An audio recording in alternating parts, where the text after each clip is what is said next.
probably before I started making dolls, right? I was a makeup artist at first, and then after that I worked for Zara for a while.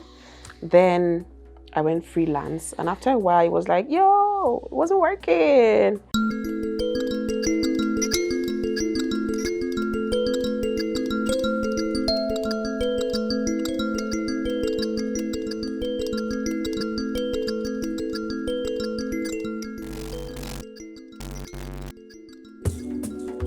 So there are a lot of materials involved in the production, and at Clovekids we have two different types of materials. We have, because we have the toys, that's this, and for this we use the velvet yarn. It's called velvet. This is what it's used. There are different types of velvet yarn, but this is what it looks like. I'll just show you a strand. They are bigger, they are quicker, easy to use, easy to make. In a couple of hours we're done with this. And these are the toys. The stuffings are made from recycled plastics. That's polyester fiber fill. This is the fiber fill for stuffing the toys and the dolls as well. This is called acrylic yarn. The acrylic yarn are used to make the dolls. These dolls are made from this. I know it's so small, but I mean these dolls are made from this, right? All of this is from this acrylic yarn. And of course the fabrics, which are regular Ankara fabrics from the market. And yes, they are also stuffed with this. And then we have the eyes, we also have the lips, the earrings, the shoes, depending on what we want to do, because we have the custom made dolls that are the bigger dolls. And then we also have the smaller dolls. Now this is an albino doll, a whole different ballgame entirely. This is a vitiligo doll because we're trying to preach inclusion for our children. That is a Muslim doll, of course, inclusion for our children. Our hijab girls deserve a doll, I know they do, right? So pretty much those are the materials we use for our dolls. Now this, like I said earlier, we're all about inclusion, diversity for our dolls. This is a vitiligo doll for our vitiligo children. Now vitiligo is a skin condition where we have patches of the skin in another color, and that's what we try to represent here. Now her beautiful name is Zuri, from the Swahili tribe in Africa, and it means beautiful. I mean, look at her, she's beautiful. She also comes in our fabric, our African fabric, and yes, she has a red lip, so it's more pronounced.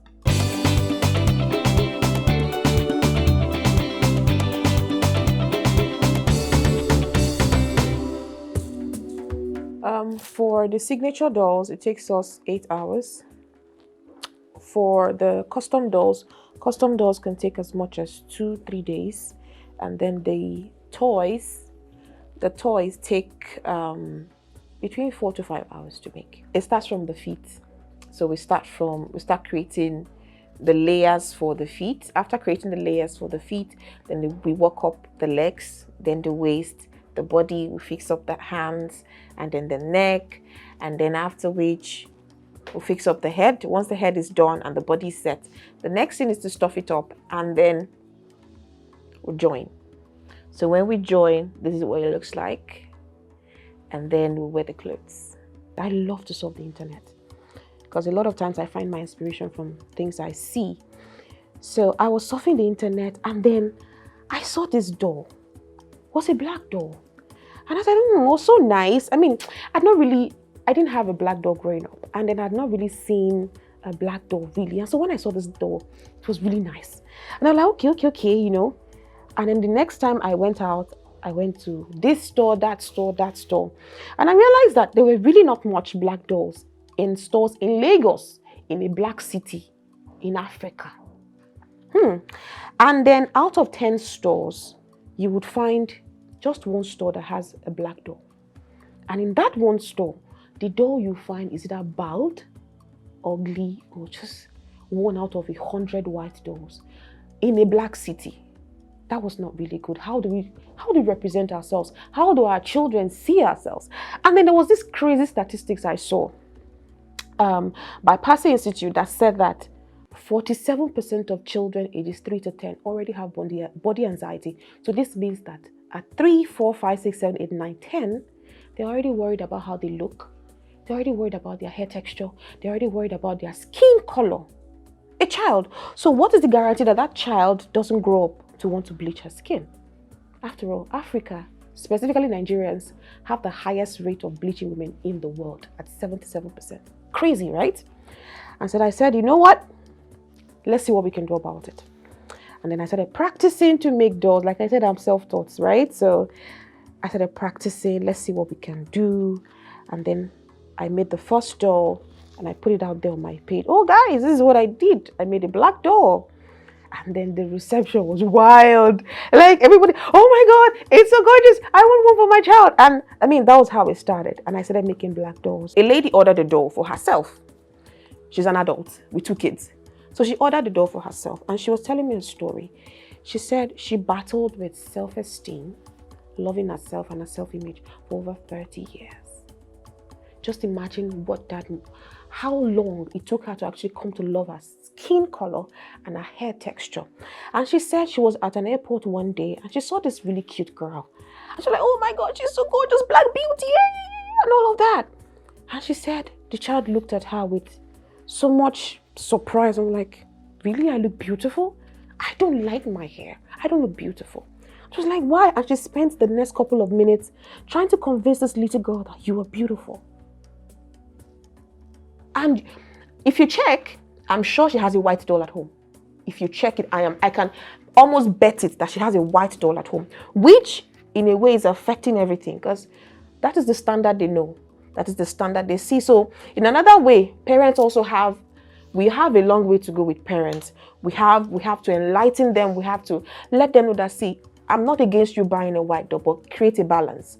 Buy a white doll, also buy a black doll so they can see a difference. Another thing we try to do with our dolls is we're not creating this shapy standard. We're trying to tell you, see, you can be robust and beautiful.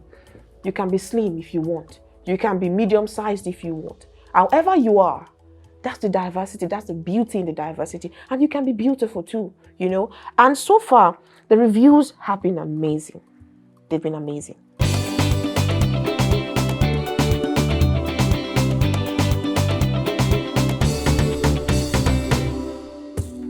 We've served clients in over 15 countries in the world. That's not just in Africa now.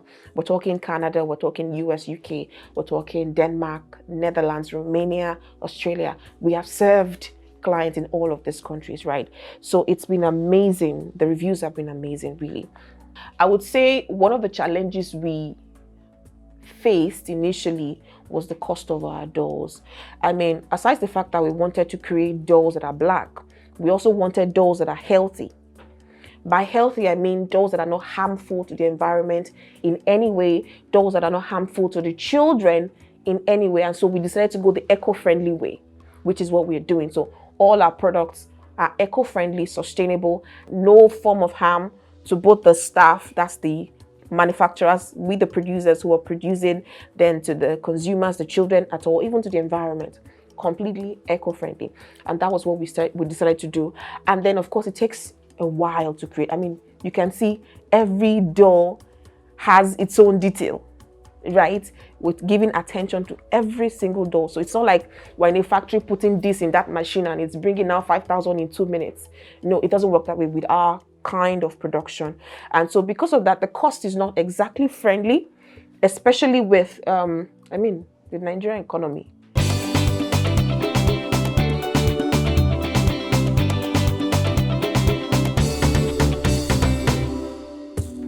With inclusion, diversity, and sustainability at the core of what we do, at Clovekids, our goal is to ensure that every African child have their play dolls that they can easily relate to. So when they play, they can see themselves in their dolls, unlike what we have these days.